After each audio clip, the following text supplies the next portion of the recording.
Former Washington football team quarterback Alex Smith announced his retirement from football yesterday, just months after being named the NFL's 2020 Comeback Player of the Year. The announcement comes on the heels of Washington releasing Smith from the team just a few weeks ago. As everybody knows, Smith suffered a devastating leg injury during a game at FedEx Field in November 2018. Smith's gruesome injury required multiple surgeries.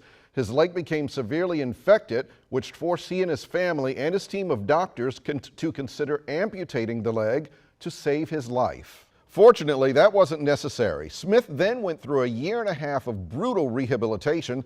The result of that hard work, Smith amazingly returned to the football field in 2020, winning 5 out of 6 games and leading the Washington football team to an NFC East division title and a berth in the playoffs. Smith finishes his career in D.C. with an 11-5 record, not shabby at all, but it is his winning off the field that will leave a lasting legacy for his legion of fans. His perseverance in the face of adversity, his faith, and his determination turned what seemed impossible into reality, and for that he will always be saluted and remembered.